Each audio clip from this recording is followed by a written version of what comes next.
Revealing the upstairs-downstairs way of life, Downton Abbey wowed its audience with the dynamic portrayal of the Crawley family and their help. But it should come as no surprise that the actors don't look like their characters 24/7. Here's what the stars of Downton Abbey look like in real life. Laura Carmichael. Middle sister Lady Edith Crawley was played by Laura Carmichael, and according to the Radio Times, fans immediately pegged her as the ugly one. But I don't want to be invisible either. I've had enough of it. She shared, "It was really funny opening the newspaper and reading the reviews and going, oh, I'm playing the ugly one. I hadn't thought of that." But this perception changed over the years, and Carmichael eventually became noted more for her character's status rather than her looks, even off-camera. She said, "People ask me to go horse riding and things. I have to say, I'm not really posh. I don't own a horse. I don't know how to do it." Michelle Dockery.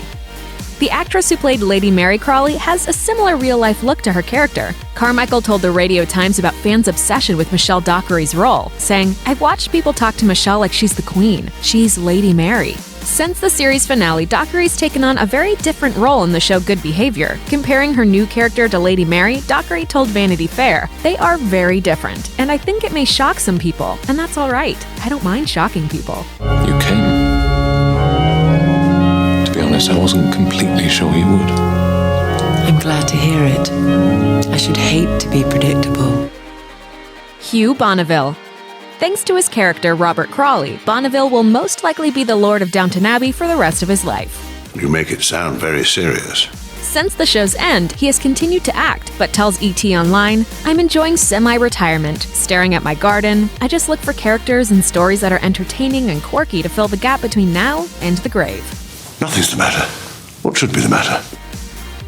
Joanne Froggatt. I'm Anna, the head housemaid. As a lady's maid, Froggatt's character Anna Bates wore little makeup. The actress explained why, telling Allure, "Being a lady's maid, you'd never want to be seen competing with your employers. They had to dole down my hair, my face, just foundation and a tiny bit of blush." But she had glam plans post-shoot, telling the Mag, "When we finish the series, the first thing I do is go get my spray tan, go get my nails done, because I don't get to do any of that for 6 months. I'm quite a girly girl myself." Robert James-Collier. Thomas Barrow, a butler who believed he was better than his fellow company downstairs, was played by Robert James-Collier. Your ladyship, may I have the honor of this dance? The character and the actor may look very similar, but their outfits of the day are definitely not. During an interview with The Guardian, James-Collier came in wearing a lumberjack shirt, skinny jeans, and Converse. The upstairs would be appalled. Phyllis Logan. Head housekeeper Mrs. Hughes was played by actress Phyllis Logan, whose off-screen style is quite a bit more modern than her on-screen look. And while Mrs. Hughes was one for rules, Logan is all about breaking them. She told the Washington Post, "Because I came from a small town outside Glasgow, nobody from my school had ever gone into the acting profession. You joined the bank or became a teacher or whatever you did. Thankfully, she did what she did. Otherwise, she might have been stuck selling toasters or something." What in God's name is it? An electric toaster. I've given it to myself as a treat. Jim Carter. Charles Carson was the butler at the Crawleys' estate. Hello, this is Downton Abbey.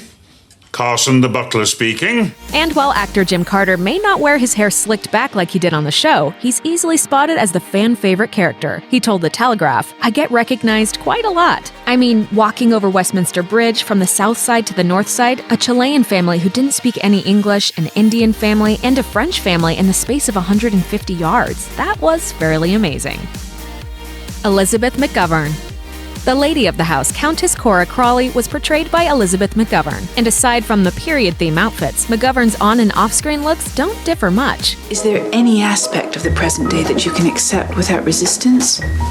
Oh, my lady, I wouldn't mind getting rid of my corset. Commenting on playing an older female character, the 56-year-old actress told The Sun, "I don't see myself as middle-aged. I feel exactly the same as when I was 18, except with more confidence and more of a secure grounding under my feet. I feel better."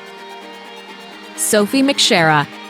As Daisy Mason, actress Sophie McShera's transformation into her character meant skipping the makeup and being told to not wash her hair. She described her character to The Standard, saying, "She's a complete dog's body, the lowest of the low, and I have to have all this eczema put on my hands and dirt under my nails when she's been doing the fires." Oh, my lord, what was this chopped egg supposed to be sprinkled on? Was it the chicken?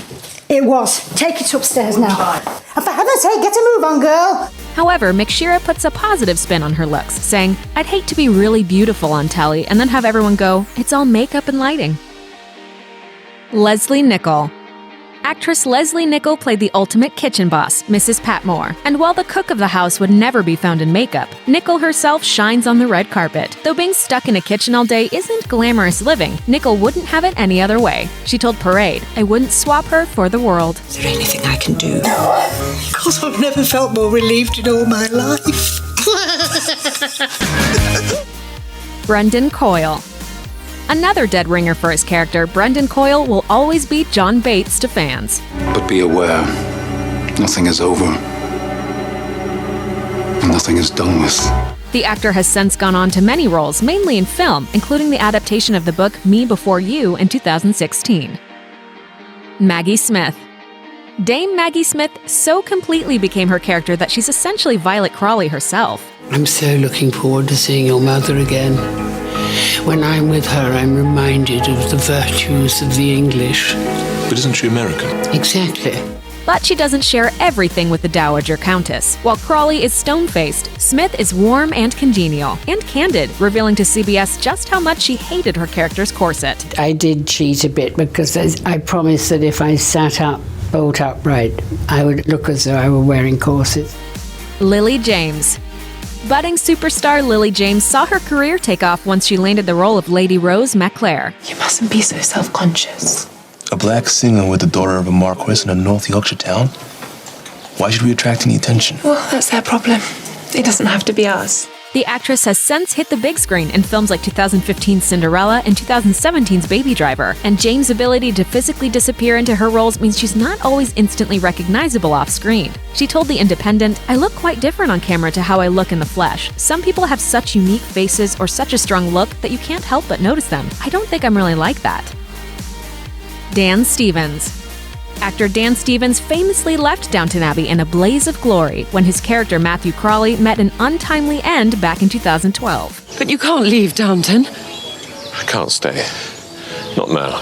But even after playing the iconic role of Beast in Beauty and the Beast, the actor is still being hounded by devastated Downton fans. He told The Mirror, "I'm still apologizing to people now. The way Matthew went was out of my hands, but it was rather shocking. There were some very upset people, and I've had to apologize to a lot of people over the past 4 years. But hey, what happens in Downton Abbey bloody stays in Downton Abbey." Thanks for watching. Click the list icon to subscribe to our YouTube channel. Plus check out all this other cool stuff we know you'll love too.